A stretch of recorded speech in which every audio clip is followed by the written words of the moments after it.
Hey there guys, I'm SonicGhost and welcome back to some more Let's Play Mega Man Maverick Hunter X.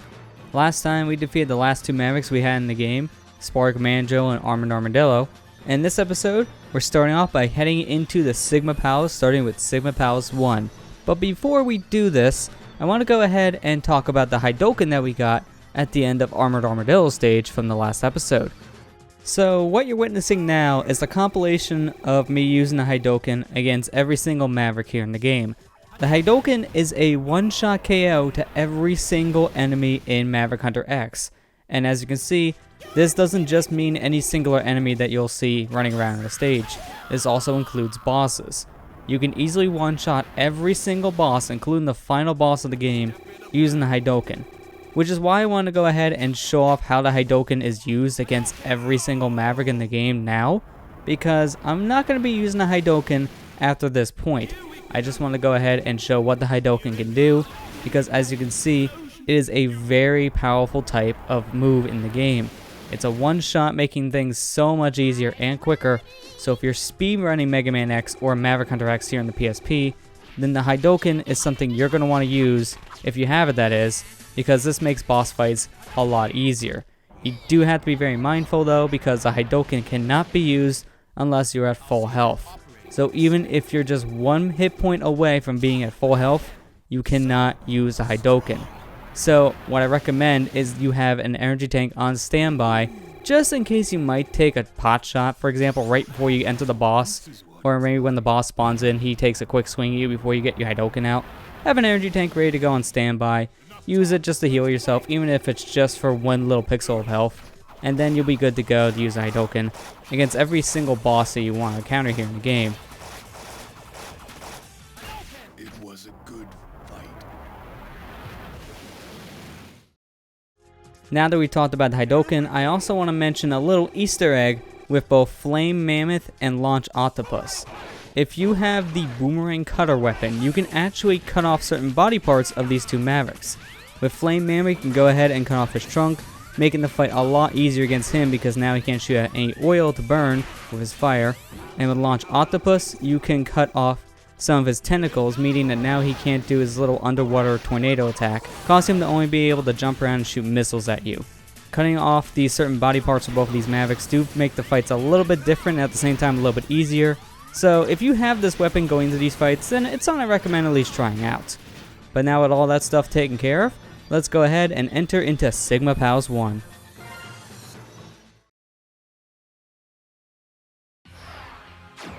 So if you were playing the Super Nintendo version of Mega Man X, once you enter this stage here, Sigma Palace 1, you'll actually meet Zero and he'll tell you that he'll go ahead and scout out the area to see what he can do. But since we already seen that cutscene after we beat our last Maverick here in Maverick Hunter X, there's no reason to see that cutscene again, so as you can see, it just moved around the cutscene. But we enter the first stage just getting into a water area right away, so we gotta deal with the submarine enemy. Luckily though, with the Storm Tornado, he's not that big of a deal. You just have to be careful not to get blown into the spikes or get sucked into them, and then it should be fine. But right here, we're gonna be fighting ourselves our first boss this soon into the stage.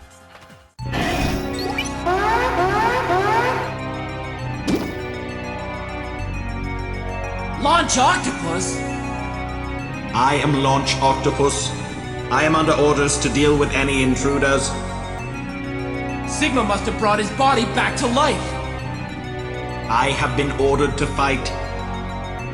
I'll show you how an artiste fights. So as you can tell here, Launch Octopus has been brought back to life. Not really his personality though, just his body. So as you can tell from here, we're going to be having rematches against all the Mavericks we defeated in the game. And as you see, I'm using his weakness, as we already fought all the Mavericks without their weaknesses, and we're going to be fighting them all again in the game anyways. I feel now is probably the best time to be showing off all their weaknesses. So as you can see, Launch Octopus's weakness is the rolling shield. So this just takes a while, but you can easily get him into some stun locks as long as you know you're timing the shots and where to fire. It also depends on what attacks he'll do next. As you saw in the beginning of this video, you can easily use the Hadouken to take him out in one shot. And you can also use the Boomerang Cutter to cut off some of his tentacles, making your life a lot easier since you won't be doing that tornado attack, making him more vulnerable to all your other attacks. But as you can already see, it doesn't take too long to defeat him with the rolling shield, It's just a war of attrition, and it just depends on what kind of attacks he'll do for how long it'll take. He didn't really give me the best luck there, keep on doing his little underwater tornado, but it wasn't really too bad. It was just, like I said, a long fight because he kind of dragged it out. But let's just go ahead and climb up this stage now that we beat our first Maverick, or refought our first Maverick, I should say, and just go from here.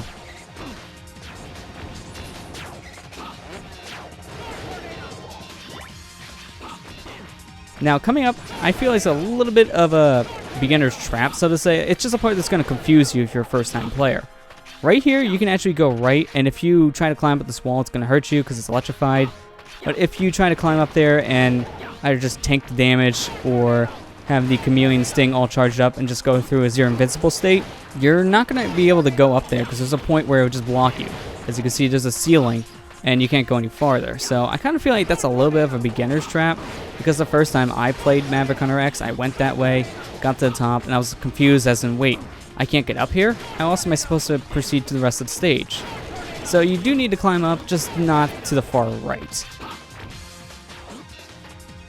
Now we made up this vertical shaft, so let's go ahead and fight ourselves yet another Maverick. This time, we're having a rematch against Boomer Kawanger. And in the PSP remake here, you only get one of the Mavericks that talk to you, so we only have Launch Octopus pretty much giving us some conversation saying why he's back.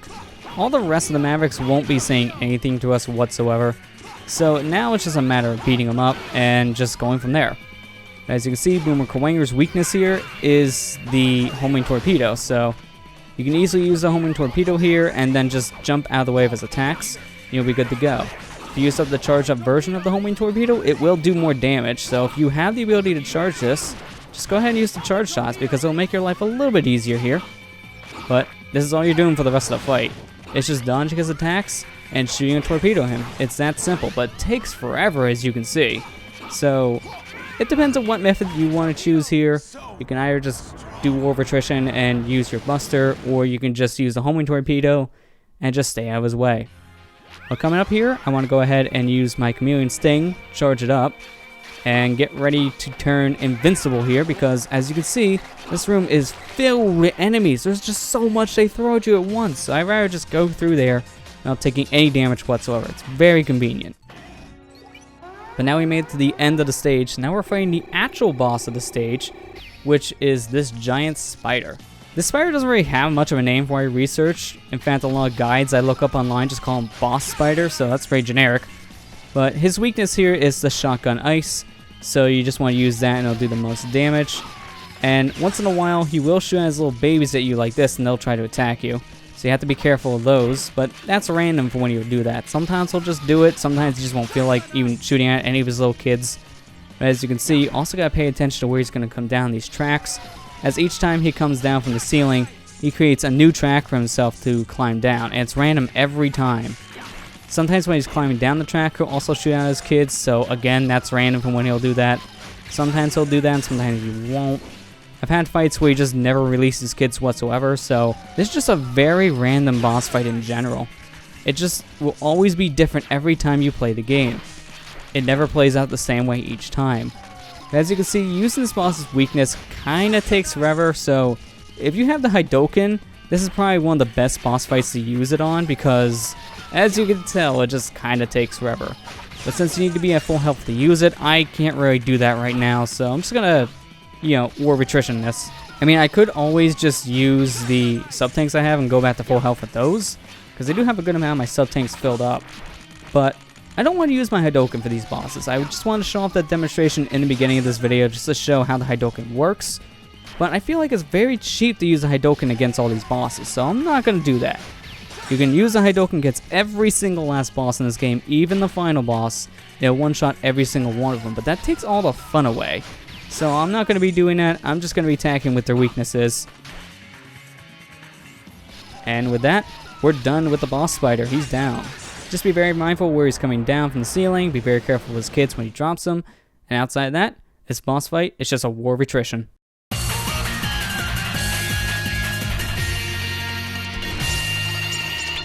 Mission accomplished. Alright, but now with that boss beaten, let's go ahead and make our way over to Sigma Palace 2.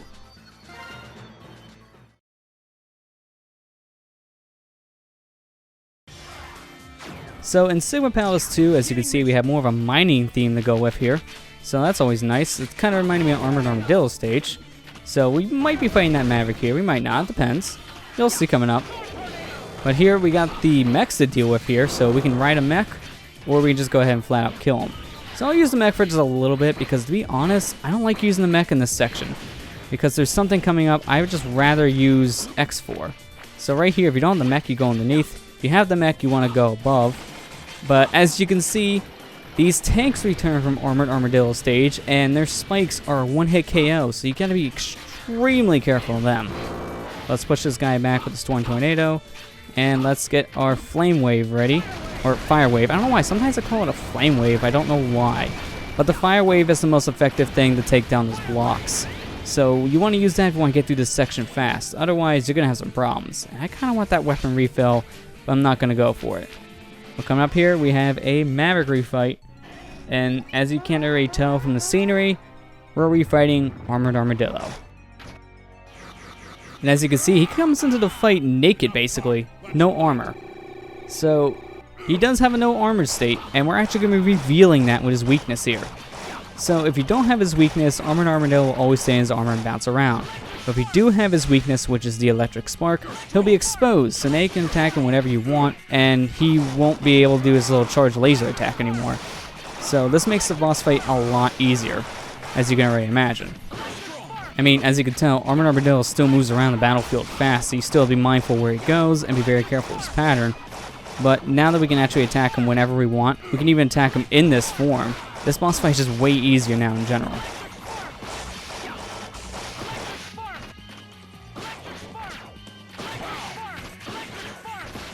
That's right, turn your back to me. I'll just shoot you an Electric Spark. There you go. He's dead. Very simple when you can actually expose him. And once you do so, it's just a matter of time before he's dead. So let's just go ahead and swap over to the Storm Tornado so we have a different weapon to use. And here, I'm actually going to charge up my Rolling Shield because this is one of the best sections of the game for me to be using to charge up ability. Because I create a shield which protects me, and it'll also kill these enemies that are in this section trying to attack me at the same time. So it's just really, really convenient if you have the charged up abilities for these sub-weapons just to use it right here. Because having a charged up Rolling Shield, it just makes this part so much easier. But we have yet another Maverick refight, and it's Storm Eagle. So let's go ahead and take him down with his weakness, which is the Chameleon Sting. So right here, if he just lands like this will just make my fight so much quicker and easier. Especially if he keeps on using the Storm Tornado against me. I was just hoping he would keep on using the Storm Tornado. He almost did it again, so I was very hopeful. I found that this is actually an easier attack to deal with in the Super Nintendo version, funny enough, because I feel like there's better audio cues there. In the PSP, I can barely hear which way he's going, even though this is still in stereo. It just, I don't know, I have better audio cues in the original than this one. Oh, I was not expecting him to come back down already. But there you go, he's down. I was actually very lucky he came back my way, because if he didn't do that, it would have been a little bit longer of a fight. But since he did, he was kind of a sitting duck, so that made my life a lot easier. But I'm going to want to go ahead and grab myself some health, and later on, I'm going to want to go ahead and recharge that whenever I can, because recharging the Chameleon Sting, you'll see why at the end of the stage, is a very good idea to do. But I don't like this part of the stage here, as you can tell, because you can barely see where you're going, and there's just so many bottomless pits you got to deal with, so it's just not fun at all. But here, we got yet another Maverick refight coming up. And this is probably the easiest Maverick in the entire game to fight with his weakness. We're going to be refighting Spark Mandrill, and now that we have his weakness, the Shotgun Ice. As you can see, he's a joke. He'll literally just fire the weapon, he'll be frozen, he'll break out, and then he'll just keep on doing this. It's the easiest fight in the entire game because he doesn't do anything against you. This is pathetic. I don't even need to move a muscle. This is what it's like. You're so pathetic with your weakness. That's why when we first fought Spark Mandrill, I opted not to use his weakness. Because when you use his weakness against him, he's just a waste of time, to be honest. He's not even close to a challenge with the Shotgun Ice. But without the weakness, he's actually pretty difficult. So that's why I like to just fight him without his weakness, or at least for the Let's Play's sake. It just makes things a lot more interesting. So I'm glad I was able to show that off. But also showing off his weakness does just make him look very pathetic. And that was a good drop of weapon refill and some health here in the very end, because now we're at the end of the stage and we're going to be fighting the boss here. Which, this could be called one of two names. You can call this boss either just Face, because it's a giant face, or Rangda, Bangda. So, you can call this guy whatever you want basically. He has two official names. And as you can see here, the weakness is the Chameleon Sting, so you just want to be attacking his eyes whenever they shoot out. And when the stage tries to close you in, you need to go ahead and attack his nose. And doing this, as you can tell below, there's spikes now you gotta deal with. But once you take out the nose, the stage can't close in like that again. So now you only have to worry about the eyes once you defeat the nose, and you just have to go from there. I feel like it's a lot easier in this game to take out the nose than it was in the Super Nintendo version of Mega Man X, because I just feel like the nose in this version doesn't really do that much and takes so little damage before it gets defeated. It's ridiculous.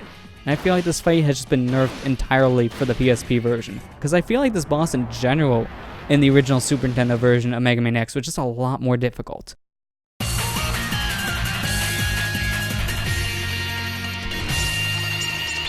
Mission accomplished. But now with that boss defeated, we are done with Sigma Palace 2 and we're moving on to the Sigma Palace 3. But with that said, I'm going to go ahead and end the episode here. So, next time on Let's Play Mega Man Maverick Hunter X, we'll enter Sigma Palace 3 and finally take the fight to Sigma himself. I'll see you guys next time.